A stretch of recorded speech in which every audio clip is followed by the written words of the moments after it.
idea de que ya no vamos a pecar más. Empezamos entonces a confiar en nuestras fuerzas. Te das cuenta que dejas de orar. Como ya todo empieza a marchar bien, entonces incluso dejas de leer la Biblia. Nos confiamos, nos volvemos autosuficientes. Lo bueno de las pruebas y de los momentos difíciles es que buscas más a Dios. Más. Cuando estás pasando momentos duros, ya sean emocionales, ya sean económicos, ya sean por salud, buscas más a Dios. Pero cuando empiezan a mejorar las cosas, el peligro más grande es que podemos ser autosuficientes. Es un peligro grande. Pablo quiere prevenir que ellos caigan en este peligro, ¿no? Él quiere prevenir y les dice: miren, ustedes están andando bonito. Hemos visto los 3 primeros capítulos. Pablo está contento con esta iglesia. Les dice: ustedes son un ejemplo, ¿no? Yo doy gracias, elevo acciones de gracias por ustedes porque son unos buenos imitadores de la iglesia inicial, la iglesia de Jerusalén. En persecución ustedes están fuertes, están firmes. Tantas cosas les están pasando y ustedes aman a Dios, pero ¿saben qué? La ola está pasando. Y no vayan a cometer el grave error de estancarse ahí, quedarse ahí, pensando que, bueno, ya estoy bien espiritualmente. Pablo le dice: no, tienen que abundar más y más. Y vimos en qué área específicamente él decía que debían estar muy atentos. ¿Se acuerdan qué área era? En el capítulo 4, los primeros versículos. ¿En qué área debían estar atentos? No debían bajar la guardia. Les doy una ayudadita para que recordemos bien. El versículo 3. ¿En qué área debían estar atentos? ¿Ya se acordaron? ¿En qué área debían estar atentos? ¿En qué área de sus vidas debían estar atentos?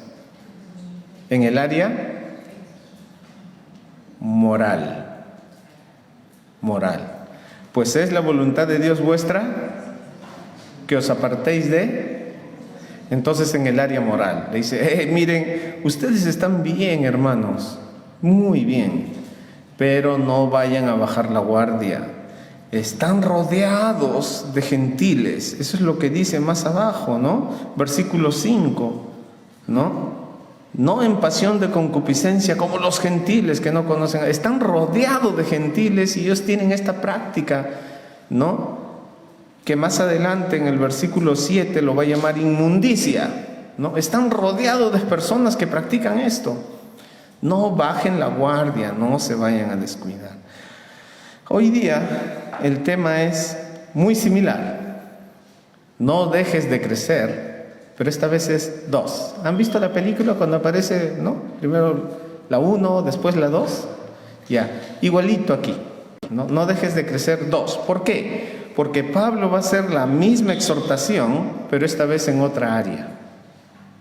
Leemos entonces el versículo y entonces pasaremos a la siguiente área, ¿ya? Versículo 10. Y también lo hacéis así, 9 y 10. Pero acerca del amor fraternal no tenéis necesidad que os escriba, porque vosotros mismos habéis aprendido de Dios, que os améis unos a otros, ¿sí? Y también lo hacéis así con todos los hermanos que están por toda Macedonia, pero os rogamos, hermanos, ¿qué cosa? Que abundéis en ello más y más. Es la misma exhortación del versículo 1, que abundéis más y más. Por eso, esta vez es: no dejes de crecer 2. ¿Ya? Vamos a orar y vamos a ver entonces esta porción. Padre Celestial, quisiera suplicar tu bendición, tu guía para este tiempo. Queremos aprender lo que tú quieres enseñarnos. Mi Dios, queremos oírte hablar. úsame. Y asimismo, Padre, habla en nuestros corazones y permítanos entender qué quieres para nosotros. Danos luego la sabiduría para aplicarla y la fortaleza, de tal manera que nuestra manera de andar te agrade. En Cristo Jesús. Amén. Amén. Muy bien. Entonces, 2 veces aparece, así abundéis más y más. La primera en el versículo 1 y está refiriéndose al área moral. Tengan cuidado con la intimidad, la sexualidad. No bajen los brazos. No es mi amiguita nomás, no es mi amiguito nomás. Sí, es que cuando tengo problemas yo recurro a ella y le cuento, porque en mi casa tengo muchas discusiones, muchos problemas. Entonces, yo solamente le cuento mis problemas. No sabes lo que estás generando, no sabes todo lo que estás allí armando, sabiéndolo o no. Entonces, no bajes la guardia en el área moral. Apártense de eso, ¿no? Pero ahora va a enfatizar otra área. Según lo que hemos leído en el versículo 9 y 10, va a apuntar al amor fraternal, ¿no? Versículo 9, pero acerca del amor fraternal, no tenéis necesidad de que os escriba. Hay poco que decir. Han crecido una barbaridad. Hermanos, qué lindos son con el amor fraternal, ¿no? Porque vosotros mismos habéis aprendido de Dios que os améis unos a otros. Miren, han tenido una buena fuente de aprendizaje. Así que este es un área, hermanos, muy bonito en ustedes. Pero no guarden la espada, no bajen los brazos, no se descuiden. Porque el amor fraternal tiene diferentes manifestaciones. Entonces, algunas veces el amor fraternal se ve cuando das. Otras veces el amor fraternal se ve cuando no das. ¿Damos todo lo que la gente necesita, no? Cuando lo necesitan. La verdad que no, ¿no? Algunas personas dicen, no tengo dinero. ¿Estás trabajando? No. Por eso no tienes dinero. ¿Qué necesitas? ¿Dinero o un consejo? Necesitas un consejo. ¿Sabes qué? Trabaja. No tengo dinero porque he hecho un préstamo grande. ¿Y para qué era el préstamo? Bueno, quería comprar algo que siempre he querido, pero ¿puedes pagarlo? No. Entonces mejor junta, porque igual vas a pagar mensualidades. Mejor junta y cuando tengas el contado, págalo así. Te sale más barato. Entonces, algunas personas necesitan más consejo que dinero. A veces amar es dar, a veces amar es no dar. A veces haces bien cuando no das. No siempre amar es dar. Y eso lo saben los padres muy bien, ¿no? Eso lo saben los padres muy bien. ¿Das todo lo que tu hijo te pide? No siempre, ¿verdad? Hay cosas peligrosas que tus hijos te piden. Y ellos no son conscientes del peligro. No son conscientes. Papi, ¿qué es esto? Una navaja, hijito. ¿Me lo regalas? No, hijito, no te lo puedo regalar. Malo mi papá, no me ama. No son conscientes del peligro. Porque te amo, no te lo puedo regalar. Porque te amo. Si no te amara, te lo doy. Que se lastime, no importa. Pero por lo que te amo, no te lo puedo dar. Amar tiene diferentes formas de manifestarse. Cuando tu hijo se porta mal, ¿qué es amar? ¿Cómo manifiestas el amor? ¿Consintiéndolo? Cuando tu hijo se porta mal, hablen los hijos. Cuando el hijo se porta mal, ¿cómo muestras tu amor? ¿Por medio de él? Niños, díganlo fuerte. De la paleta. La paleta significa, hijo, te amo. Yo sé que un psicólogo por ahí va a saltar y te va a decir, no, eso es violencia, es agresión. No, Dios dice que Eso es corrección. Pero es difícil de entender cómo eso puede ser amor.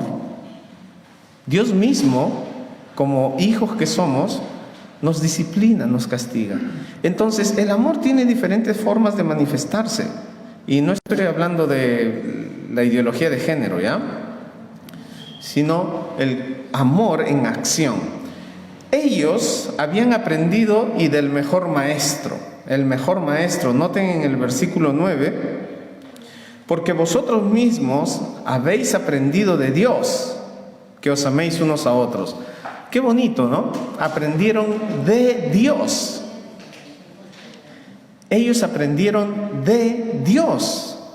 ¿Y cómo es eso? Hermanos, cuanto más conocemos a Dios, más aprendemos acerca del amor. Cuanto más cerca estemos de Dios, cuanto nuestra relación espiritual sea más cercana a Dios, más vamos a aprender de Él.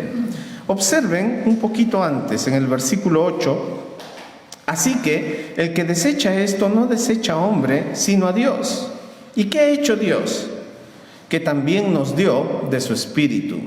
El Espíritu Santo es una bendición, un don de Dios para el creyente. Cuando usted acepta a Cristo como Salvador, el Espíritu Santo viene a su vida. Y el Espíritu Santo empieza a trabajar en nuestros corazones, y cuanto más sumisos somos al Espíritu Santo, más se van a ver sus frutos. Cuanto usted es más obediente al Espíritu Santo, más se van a ver sus frutos. Cuanto usted más se rinde a Dios, más se van a ver sus frutos. Cuanto más le resiste, menos se van a ver sus frutos. Noten ustedes, regresando un poquito, retrocediendo un poquito al libro de Gálatas, noten ustedes, cuando el Espíritu Santo está obrando en nuestras vidas, cuando nosotros nos sometemos a Dios, a su palabra, miren lo que se va a empezar a ver en su vida. Versículo 22, capítulo 5, Gálatas 5, 22. Mientras usted está en ese tiempo de oración, mientras usted está en esa comunión con Dios, mientras usted tiene una buena vida espiritual, está luchando, batallando contra el pecado, a veces cede, pero procura estar ese tiempo con Dios, orando. Tiene muchas cosas que hacer, tiene mucho trabajo, tiene bastantes ocupaciones, pero se da su tiempo, se da su espacio para orar, para leer la Biblia y para estar en esa comunión con Dios, esa relación íntima con Dios. Entonces el Espíritu Santo va a empezar a mostrar sus frutos en su vida. Noten ustedes versículo 22. Mas el fruto del Espíritu es amor. ¿Cuál es la primera manifestación de que usted está bien con Dios? El amor. Y no el amor romántico, ¿no? No el amor consentidor, el amor a la manera de Dios. Ese empieza a surgir en nuestros corazones. Es un fruto. Es algo que el Espíritu Santo va a fomentar en nosotros en la medida en que nosotros estamos en relación con Él. Ya esto está desde el versículo 16. Dice, digo pues, andad en el Espíritu. Mientras yo me acerco, me rindo a Él, entonces Él va a empezar a manifestar sus frutos en mi vida. Y por el contrario dice, y no satisfagáis los deseos de la carne. O sea, no debemos someternos a los deseos de la carne. Porque el deseo de la carne es contra el Espíritu y el del Espíritu es contra la carne. Hay una lucha entre los dos. ¿Con qué propósito? Estos se oponen entre sí para que no hagas lo que tu corazón te pide, lo que quisieres, para que no hagas lo que se te viene a la mente, sino ¿para qué? Para que hagas la voluntad de Dios. Por eso se oponen, para que tú puedas distinguir, estoy mal. Entonces, al leer esto, no, los frutos del Espíritu, y el primero es el amor. Y Pablo le dice a los tesalonicenses, ustedes han aprendido de Dios el amor fraternal. Han aprendido a amar como Dios ama, y este es un fruto. Hermanos, es importante mantener una buena relación con Dios para que se manifiesten los frutos del Espíritu Santo en nuestras vidas. Hermanos, imaginen, o pensemos, no imaginen, Muchos de ustedes lo están viviendo ya. Qué bonito eso, ¿no? Piensen en esto. En sus hogares manifestando los frutos del Espíritu. Un esposo que tiene estos frutos, amor para su esposa, para sus hijos. Una esposa que vive con gozo en tu hogar, porque su esposo la ama, ¿no? Donde hay paz. Hermano, ¿no es bonito un hogar así? Se tienen paciencia, los dos son pecadores, y cuando el otro está ahí medio renegando, el otro lo mira con amor, ¿no? Ya les va a pasar, vamos a esperar que le pase, ¿no? ¿No es bonito cuando en el hogar los dos tienen los frutos del Espíritu? Necesitamos esto en nuestras vidas. Pero ¿qué pasa cuando en nuestros hogares no estamos sujetándonos individualmente a la voluntad de Dios? No tenemos una vida de oración, no leemos la palabra de Dios, no nos sujetamos al Espíritu Santo. Noten ustedes el versículo 19, y manifiestas son las obras de la carne: adulterio, fornicación, inmundicia, idolatría, hechicería. Noten estos hogares: enemistades, pleitos, celos, iras, contiendas, disensiones, herejías, envidias, homicidios. ¡Wow! ¿Quién quiere tener un hogar así? ¿Quién quiere vivir en un hogar así? ¿Es bonito vivir en un hogar así? ¿Cuántos quieren tener un hogar así? ¿Amén? No, ¿verdad? No es esa la voluntad de Dios. Por eso nos dicen: andad en el Espíritu, rechaza los deseos de la carne, no te sujetes a tus propios deseos, pasiones y concupiscencia. Más bien, ustedes tesalonicenses han crecido. ¿Saben por qué? Han aprendido de Dios. Han aprendido de Dios cómo amar. Cuanto más te sujetas a Dios, Él nos capacita para amar. No es algo nuestro. Nosotros somos egoístas, somos egocéntricos. ¿Recuerdan el segundo mandamiento? Jesús lo resumió en 2, ¿verdad? El segundo nos pinta de cuerpo entero. El segundo mandamiento nos delata, abre nuestro corazón y no nos da la oportunidad de defendernos. El segundo mandamiento dice: ama a tu prójimo. Ese es el mandato. ¿Cuál es el ejemplo? ¿Cómo? A ti mismo. Nos amamos demasiado, somos egocéntricos. Deja de amarte a ti mismo. Así como te amas tú, ahora concéntrate en la otra persona. El egoísmo, el egocentrismo no nos deja amar como deberíamos. Y por eso el mandato es: piensa en la otra persona, no te concentres en ti. Porque ya lo has hecho desde bebé. Has buscado tu satisfacción, has buscado tu propio bien. Ahora es tiempo de concentrarte en otros, en Dios, en otros. No hay mandato de amarte a ti mismo. No hay en las Escrituras esto. ¿No? Que te mires al espejo y des besito. ¿Quién es el más guapo? ¿Quién es el más bonito? No hay este tipo de mandatos. No hay. El mandato es que ames a otros. El ejemplo es como naturalmente ya te amas. Somos egocéntricos. Entonces, ellos aprendieron de Dios, ¿no? Pero acerca del amor fraternal no tenéis necesidad que os escriba. Ustedes se aman bastante. Ustedes aman a su prójimo bastante. Y esto lo han aprendido de Dios, un buen maestro, ¿no? Porque vosotros mismos habéis aprendido de Dios que os améis unos a otros. No que te ames primero a ti para que después puedas amar a otros. Esto es una gran mentira. Una gran mentira.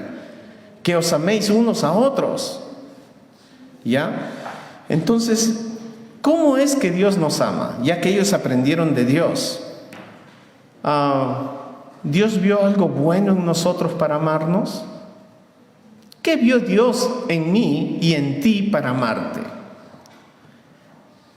Cuando examinó tu corazón, cuando todavía no conocías a Cristo, examinó tu corazón, hizo un escaneo, ¿y qué encontró? ¿Que eras una dulce persona?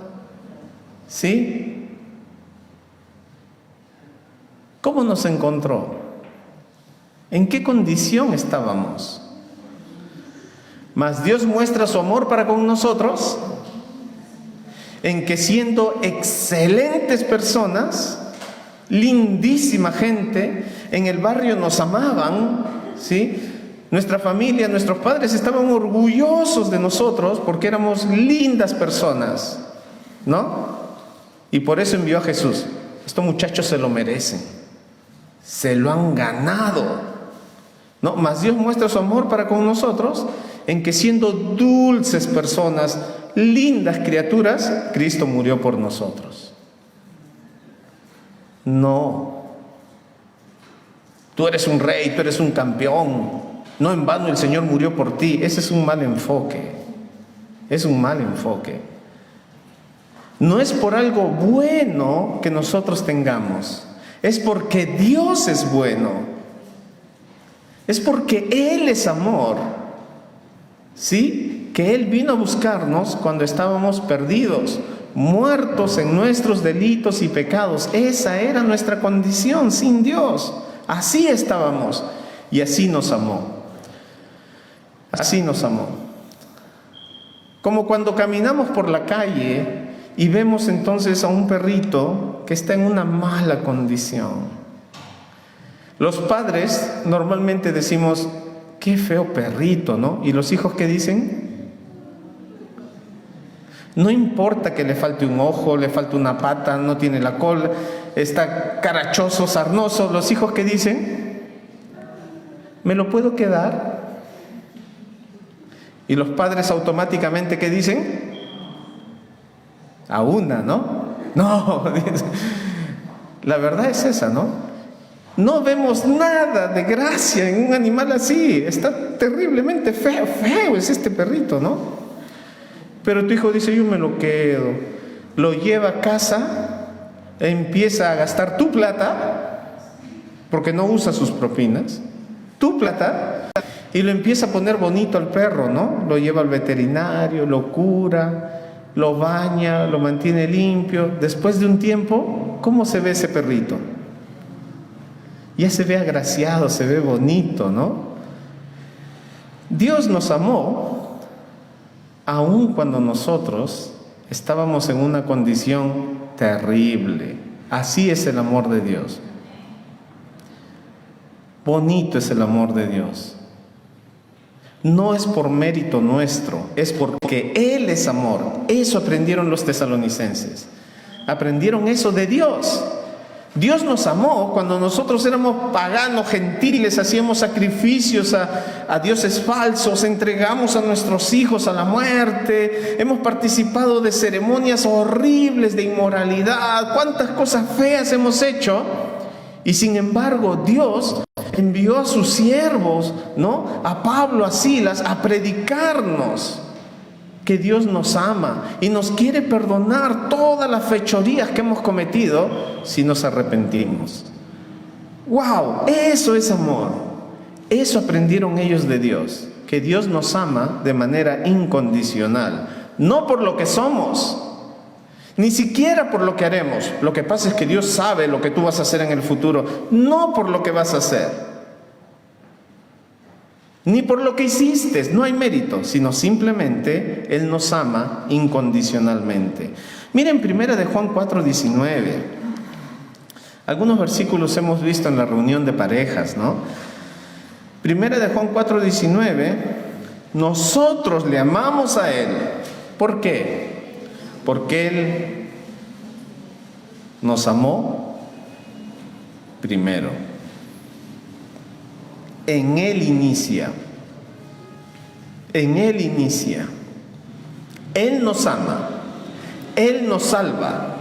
Él nos capacita para poder amar a nuestro prójimo. No es algo nuestro. No es algo innato. Él nos amó primero. Dios en su esencia es amor. Y con ese amor que nos ama, también nos manda a amar a otros.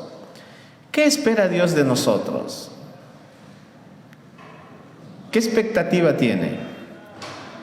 ¿Hay algo que podamos hacer? ¿Podemos devolverle tanta gracia? Pues no. Y esto lo aprendieron los tesalonicenses. Dios nos ama a pesar de lo que somos, no por lo que somos, sino a pesar de lo que somos. Dios nos ama. Y lo otro, no nos va a gustar mucho, pero Dios nos ama aun cuando no le correspondemos. Hermanos, probablemente todos aquí hemos pasado por eso. Tal vez usted no ha tenido esa experiencia, pero está bien. ¿Quién no ha pasado una decepción amorosa? ¿Quién no ha llorado por amor? No se me pongan tristes, hermanos, ¿ah? Ya dejen ya eso en el pasado. Hermanos, una decepción amorosa es horrible, ¿verdad? Wow, parece que el mundo se acaba, ¿verdad? Parece que el mundo ya no tiene más, la vida ya no tiene sentido, ¿verdad? ¿Cuántas veces decepcionamos a Dios? Y es interesante porque el ser humano cuando sufre, el orgullo le hace encapsularse de tal manera que ya no quiere volver a sufrir. Así que toma todas las precauciones para no volver a pasar por lo mismo. Una persona que ha pasado una decepción amorosa, ¿qué dice? Ni más vuelvo a abrir mi corazón. Porque ha sufrido tanto, entonces abrir su corazón significa que se arriesga a volver a sufrir. Y ese es el orgullo que encapsula, es su forma de protegerte, ¿no? No quiero que vuelvas a sufrir, así que, ¿no? Entonces ya no pierde esta capacidad de amar, de confiar nuevamente. ¿Pasa esto con Dios? Con el ser humano pasa. Y cuando ve a otra persona con características similares, corre. No quiero sufrir de la misma manera. Dios no piensa de esta manera. Decepcionamos a Dios casi todos los días. Casi todos los días decepcionamos a Dios, si no todos los días. ¿Y acaso Dios cuida su corazón? Aún así nos ama cuando no es correspondido. Ya ustedes conocen Juan 3:16, ¿no? Porque de tal manera amó Dios al mundo que ha dado a su Hijo unigénito, para que todo aquel que en Él crea no se pierda, mas tenga vida eterna. Dios dio a su Hijo para que todo aquel que está en pecado, luchando contra Dios, al mirar a Jesús, al creer en Él como su Salvador, no vaya a condenación, sino que tenga vida eterna. Y la luz, hermanos, este texto es bonito. Me gustaría que lo leamos juntos. Vamos a Juan 3. Vamos a Juan 3. Y miren, después del versículo 16, porque no envió Dios, versículo 17, a su Hijo al mundo, Juan 3:17, para condenar al mundo, sino para que el mundo sea salvo por Él. ¿Y cómo responde el hombre a ese amor? Dios ha amado tanto al mundo que ha dado a su Hijo. ¿Y cómo responde el mundo ante el amor de Dios? Dice, el que cree en Él no es condenado, pero el que no cree ya ha sido condenado porque no ha creído en el nombre del unigénito Hijo de Dios. Y esta es la condenación, que la luz vino al mundo. ¿Y qué pasó con los hombres? Amaron más las tinieblas que la luz. Esa es la condición del mundo. Aman más todos nosotros, amamos más las tinieblas que la luz, porque sus obras eran malas. Esa era nuestra condición sin Cristo. Y cuando la luz vino a este mundo, entonces el mundo le rechazó. ¿Acaso Jesús no sabía que le iban a rechazar? A lo suyo vino y los suyos no le recibieron. ¿Acaso no sabía que no le iban a recibir? Aún así vino a mostrar su amor. Aún así vino a este mundo, aún sabiendo que lo iban a rechazar, por el gran amor que nos tiene. Y esta es la condenación, que la luz vino al mundo y los hombres amaron más las tinieblas que la luz, porque sus obras eran malas. Porque todo aquel que hace lo malo aborrece la luz y no viene a la luz. ¿Por qué? Para que sus obras no sean reprendidas. Esa es la condición del mundo. Así está el mundo, en oscuridad, en tinieblas. Y aún así, Dios amó de tal manera al mundo que ha dado a su Hijo. Es un amor incondicional. Es un amor que ama aun cuando no es correspondido, aun cuando es rechazado. Y los tesalonicenses lo aprendieron. Lo aprendieron. Hermanos, en el hogar, ¿cuántas veces nos ofendemos y nos decepcionamos mutuamente? Muchas veces, ¿verdad? Y sin embargo, no por eso tú vas a botar el anillo y decir, terminó todo. Porque aprendimos de Dios a amar de manera incondicional. ¿En qué frase se expresa esto? Hasta que la muerte los separe. Hasta que la muerte significa, no importa lo que hagas, mi amor es incondicional. Eso se dicen los dos. Por eso se expresa la frase en la salud, en la enfermedad, ¿no? En la riqueza, en la pobreza, ¿no? Cuando hay apoyo, cuando haya solamente papita, no importa. En la salud, en la enfermedad, en la riqueza, en la pobreza, hasta que la muerte nos separe. Esa es una expresión de amor incondicional. No importa quién seas, cómo te comportes, de repente vamos a tener fricciones, luchas, pero aún así, hasta que la muerte nos separe. Ellos lo habían aprendido. Los tesalonicenses lo habían aprendido así. Regresamos a primero a los tesalonicenses. ¿Qué mejor maestro que Dios para aprender acerca del amor, verdad? El mejor maestro. Así que leemos otra vez el versículo 9. Pero acerca del amor fraternal no tenéis necesidad de que os escriba, porque vosotros mismos habéis aprendido de Dios que os améis los unos a los otros.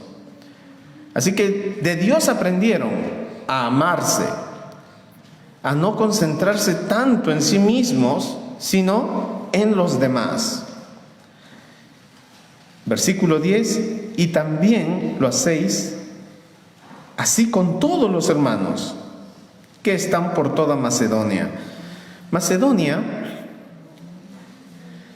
si vemos un mapa, ya, Macedonia está un poco más abajito. Macedonia, Acaya y más abajito Atenas. Macedonia, Acaya, Atenas. Y de Macedonia, un poquito más arribita, está Filipos, más arribita está Tesalónica. Bueno, parece que los hermanos de Macedonia estaban muy atentos a esta iglesia. En tiempo de pandemia, cuando, recuerdan, no podíamos reunirnos y buscábamos formas, ¿cómo podemos alimentar a los hermanos? Conversábamos con mi esposa, ¿cómo podemos hacer que la palabra de Dios siga siendo difundida? Entonces empezamos a mirar, ¿cómo hace la iglesia de allá? ¡Oh! Tiene bonitos programas. ¿Y cómo hace la iglesia de allá? Entonces, como gracias a Dios no tienen copyright, su propósito no es ganar dinero, sino, ¿no?, presentar la palabra de Dios. Entonces, ellos tienen un buen sistema. Pastor, ¿podemos usar su sistema? Sí, excelente, gracias. Pastor, ¿podemos un poco copiar su sistema? Ya, claro, excelente, entonces vamos a hacerlo. Implementamos aprendiendo de otras iglesias, hermanas en la fe. Los de Macedonia estaban atentos a lo que hacían los de Tesalónica. Es decir, la iglesia de Tesalónica era un ejemplo para las iglesias de alrededor. Noten ustedes el capítulo 1, versículos 6 y 7. Capítulo 1. Estamos en Primera Tesalonicenses ahora. Primera los Tesalonicenses, capítulo 1, versículos 6 y 7. Y vosotros vinisteis a ser imitadores de nosotros y del Señor, recibiendo la palabra en medio de gran tribulación con gozo del Espíritu Santo, De tal manera que habéis sido ejemplo, ¿a quiénes? A todos los de Macedonia y de Acaya. O sea, estas dos iglesias, tanto de Macedonia como de Acaya, estaban atentos a lo que hacían los tesalonicenses. ¿Y en el contexto de qué está hablando? Si miran el siguiente versículo, el versículo 8, porque partiendo de vosotros ha sido divulgada la palabra del Señor, otra manifestación del amor hacia los no creyentes, la predicación. Entonces los macedonios estaban atentos a lo que hacían los tesalonicenses. Ellos están predicando el evangelio, vamos a imitarlos, vamos a predicar el evangelio. Entonces los macedonios ya estaban atentos a ellos. Los tesalonicenses eran ejemplo para las iglesias de alrededor, Macedonia y Acaya. Lo fueron en el evangelismo. Pero ahora aquí, en el versículo 10, nos dice que fueron ejemplos en otra área también, ¿no? Y también lo hacéis así con todos los hermanos que están por toda Macedonia. ¿Qué cosa? El amor fraternal. ¿Habían hermanos necesitados? Toma, hermano, ¿no? Está bien. Estás luchando, trabajas, te esfuerzas, pero aún así estás en necesidad, toma, te apoyo. ¿No? Es una oportunidad que Dios me da de apoyarte. Estás esforzándote mucho. Entonces mostraban el amor fraternal de tal manera que hasta Macedonia llegó su testimonio. Era una iglesia ejemplar. Su forma de vivir era de ejemplo para las otras iglesias que estaban alrededor. Eso lo notaron los vecinos macedonios. Ellos lo notaron. Entonces, esta es una iglesia ejemplar que había crecido también en el área del amor. Y sin embargo le dice Pablo, pero os rogamos, hermanos, que abundéis en ello más y más. Están bien bonito, hermanos, pero no se duerman. Literalmente se los digo ahora, no se duerman. Despierten, por favor. Levántate tú que duermes y te iluminará Cristo. Hermanos, yo veo su gran amor, el gran amor que ustedes tienen, por ejemplo, a las visitas. Qué bonito saludan a las visitas, de verdad. Pero no se duerman en eso, hay que seguir.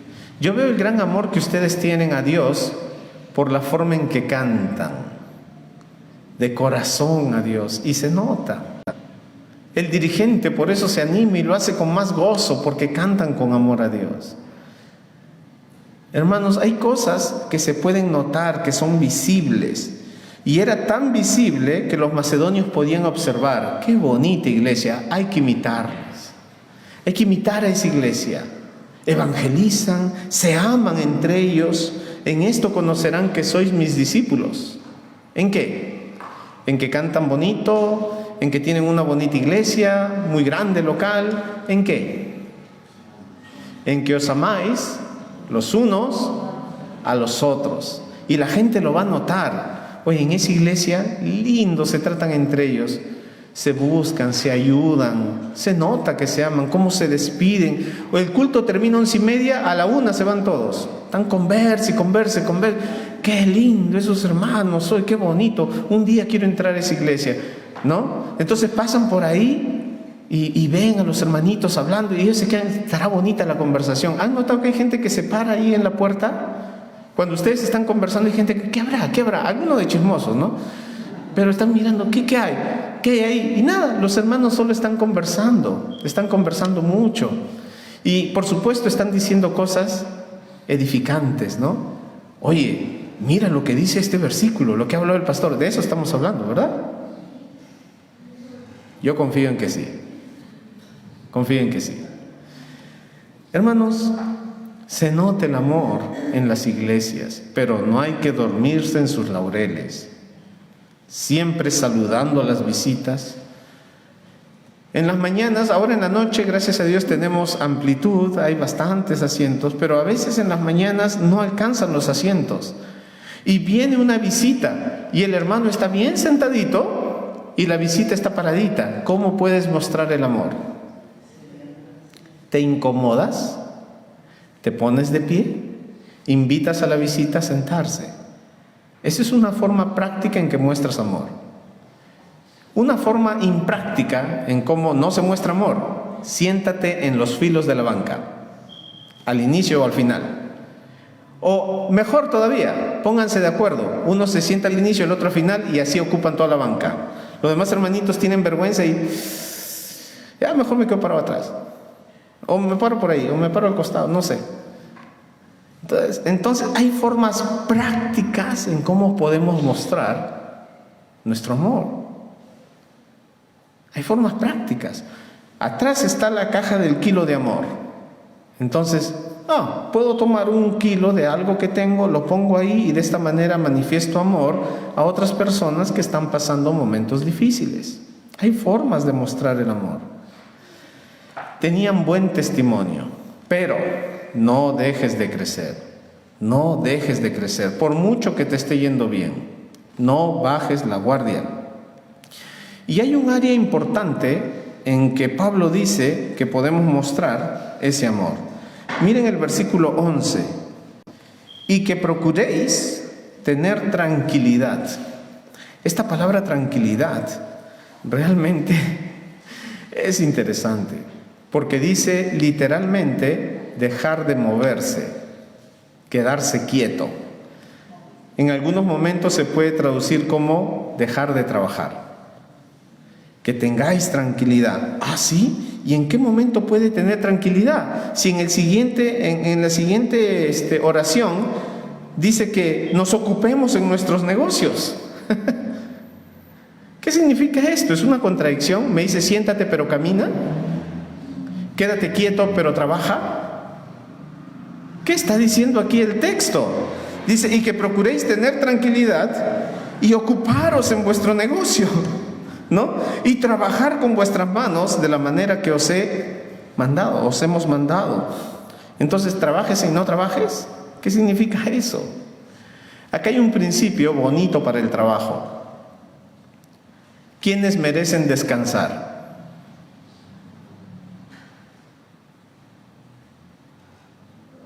Los que trabajan.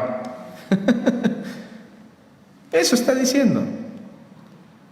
¿No han visto, no sé si se dice meme, no sé, de 2 hombres que parecen ladronzuelos, y uno dice, le preguntan, ¿tú a qué te dedicas? Dice, yo en la mañana no hago nada, dice, ¿no?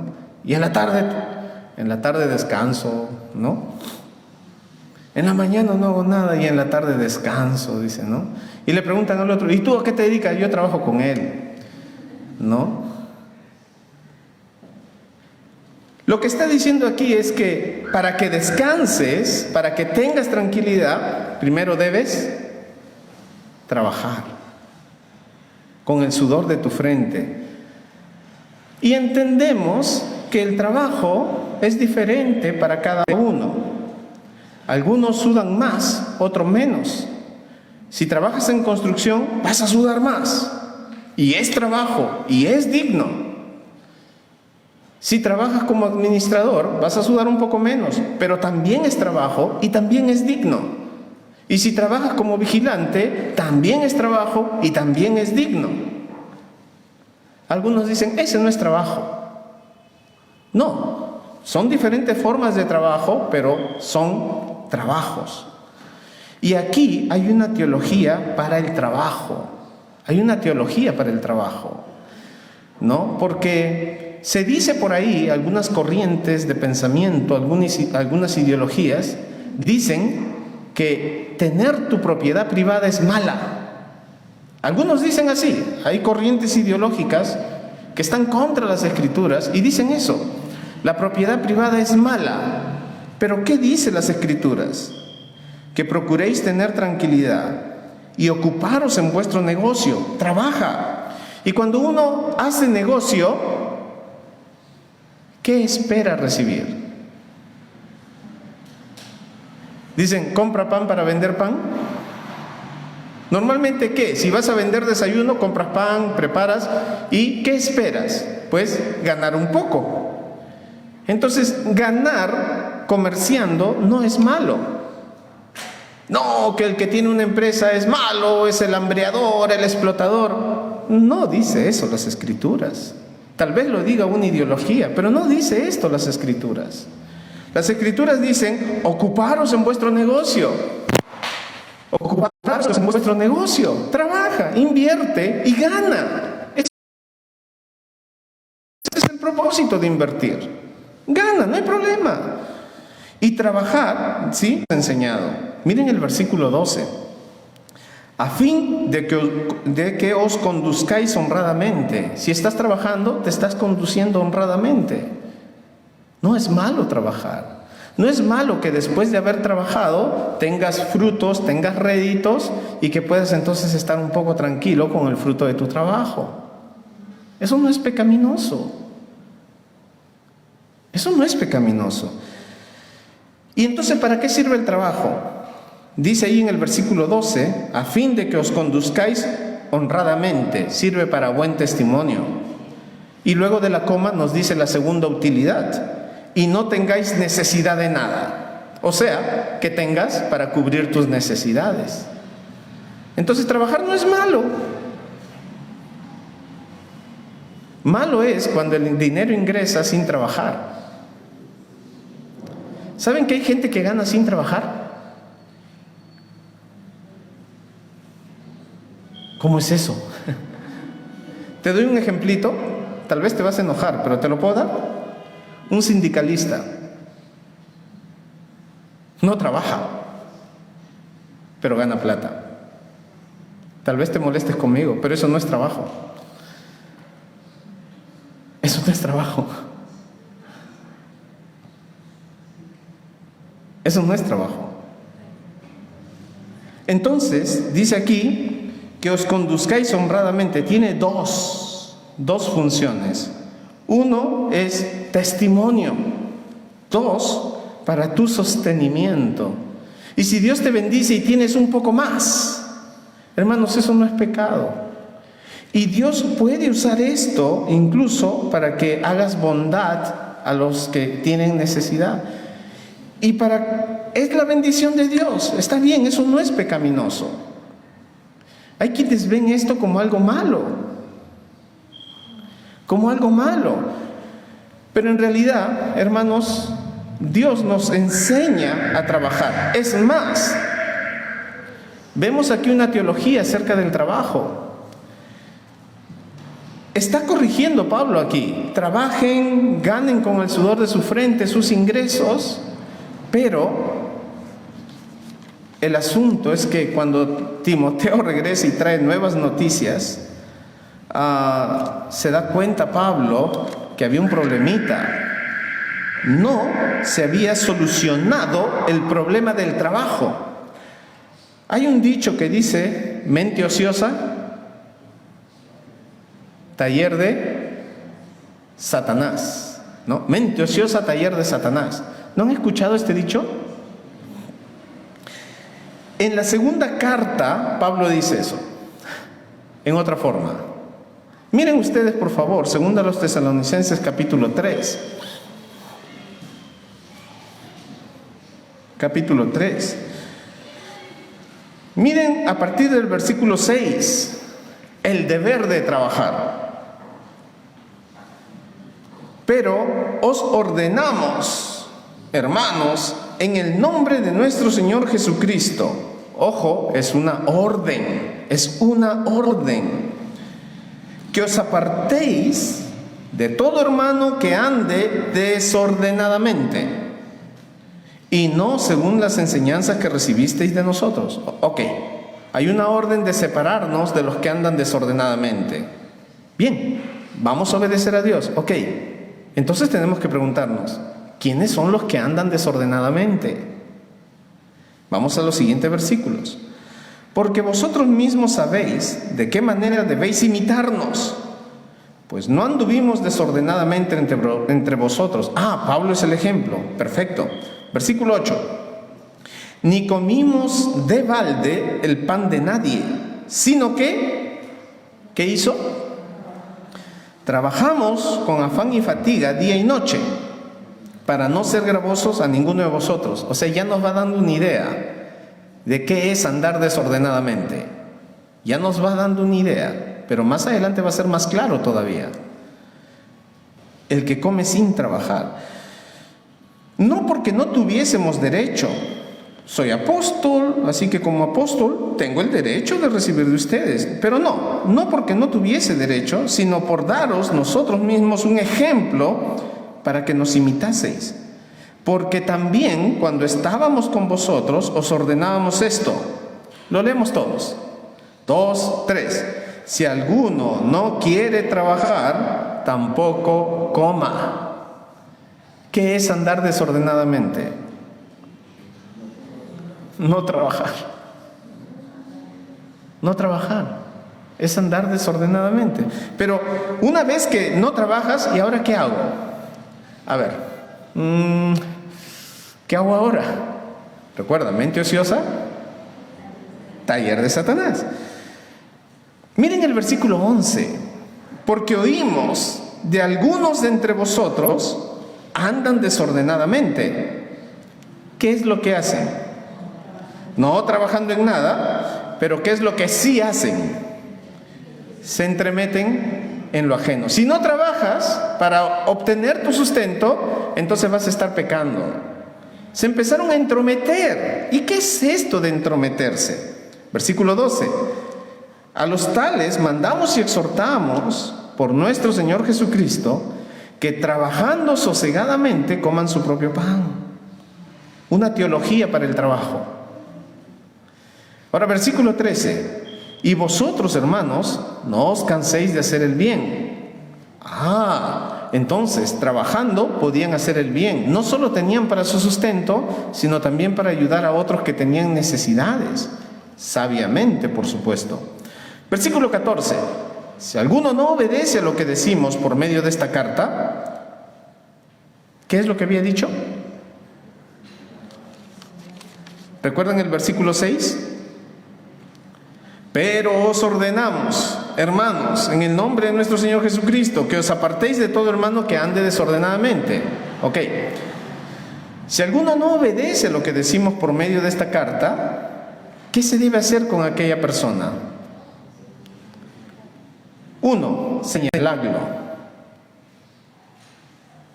Debe saber claramente por qué se le está señalando. 2. Y no os juntéis con él. ¿Cuál es el propósito? Ahí dice, ¿no? Para que se avergüence. Para que se avergüence. Entonces, habían hermanos que en lugar de trabajar, se metían de casa en casa. Y ya, hacemos un trato. Yo te doy chisme, tú me das alimentos. Entonces, ya, está bueno. Ya, listo. Entonces se andaban entrometiendo en las casas y compartiendo chismes en lugar de trabajar. Eso es andar desordenadamente. Pero dice, no, señálalo y no os juntéis. O sea, venía a tu casa, tocaba tu puerta, vienen nuevas, calentitas, entonces, no, vaya a trabajar. Nada de chismes en mi casa. Nada de chismes en mi casa. Vaya a trabajar. ¡Qué vergüenza! Vas a ver, ya no vuelve a tocar tu puerta.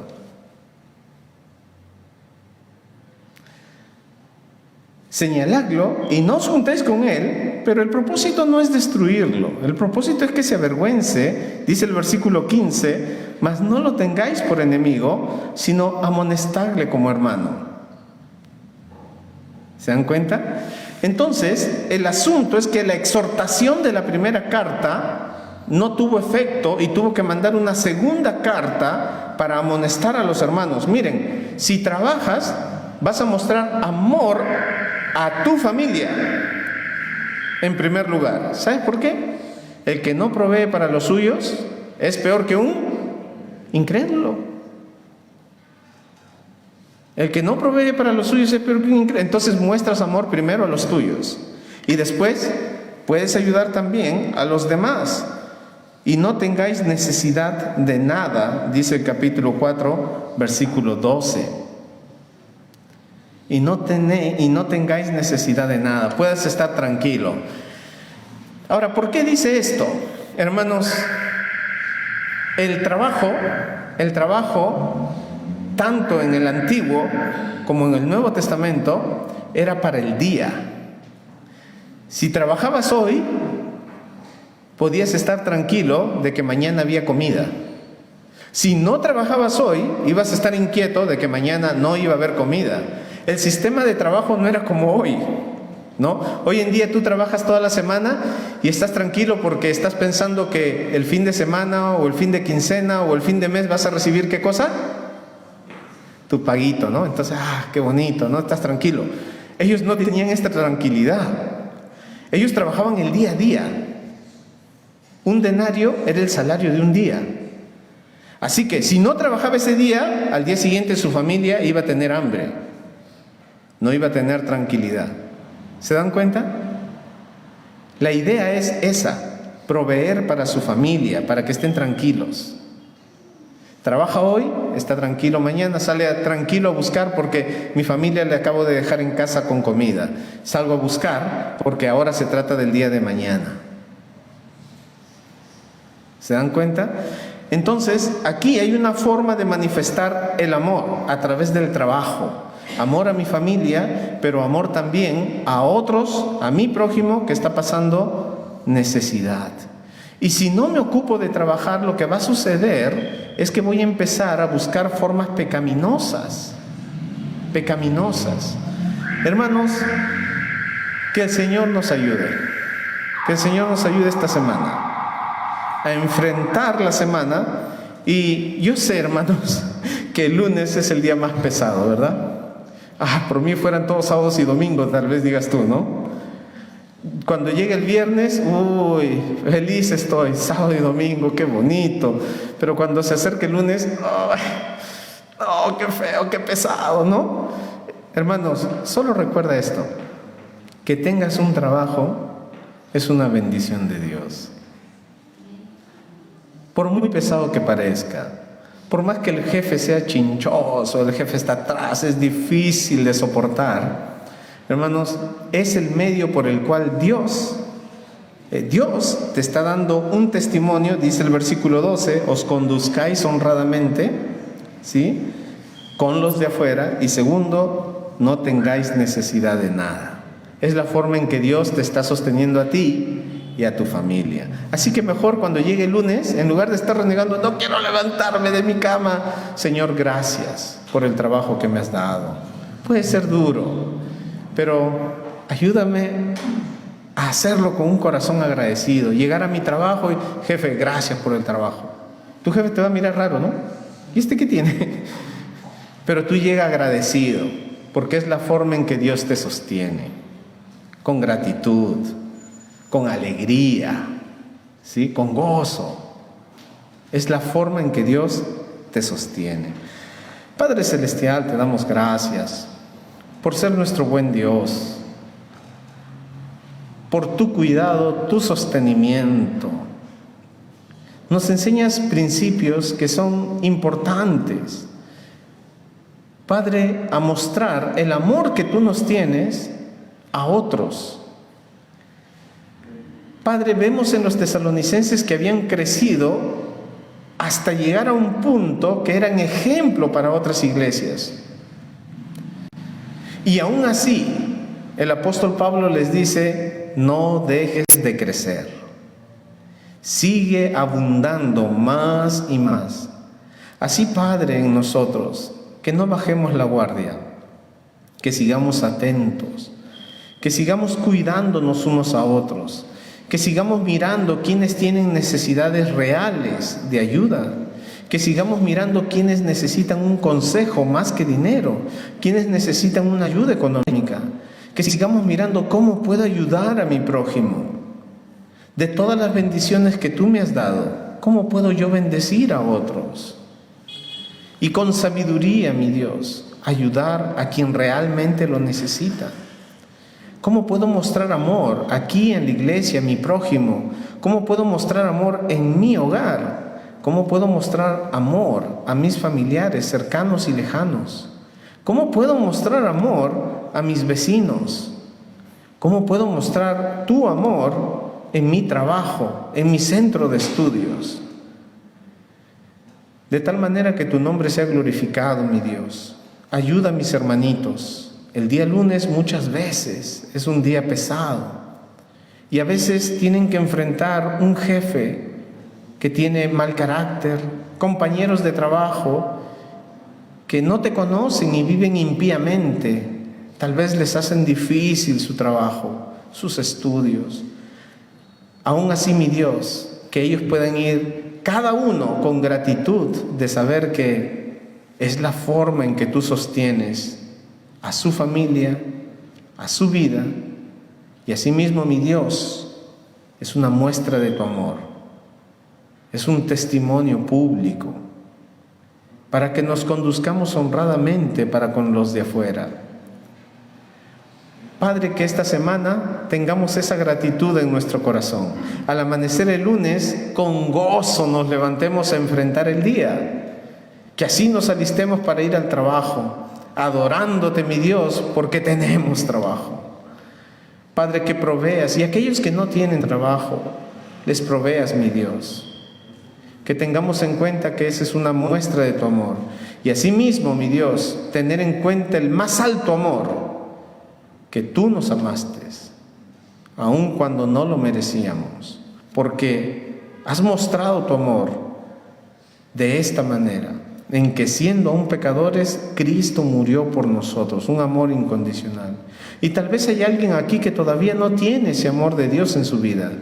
Abre sus ojos y que pueda ver la necesidad que tiene de Cristo para su salvación. Mi Dios, quisiera pedirte estas cosas en el nombre de Jesús. Amén. Dios les bendiga.